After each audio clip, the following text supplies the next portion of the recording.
I am the tofu golem. Please enjoy the video. You begin by sketching the panda's structure with light strokes so you can erase freely later. Draw an oval for the head and a larger oval for the body, then add a center guideline to keep features aligned. Place short lines for limbs and small circles for ears. This establishes proportion quickly. Once done, choose the pose, sitting is easiest, and mark the eye line and nose position.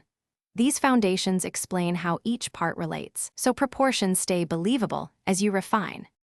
Now refine the head and limbs by turning those basic shapes into more accurate anatomy. Connect the jawline to the head oval and draw a short muzzle, placing the eyes on the guideline you made. For limbs, convert lines into rounded arms and legs, marking paw pads with small ovals. Sketch the signature dark eye patches and ear shading using the fur direction to guide strokes. Make sure to keep strokes light here, because accurate value mapping and small adjustments will make the panda look organic. Complete the drawing by inking or darkening final lines and then erasing construction marks. Varied line weight gives depth and prevents flatness. Fill the black patches, ears, eye spots, limbs, while preserving soft edges. Use cross-hatching or smudging to transition into gray tones.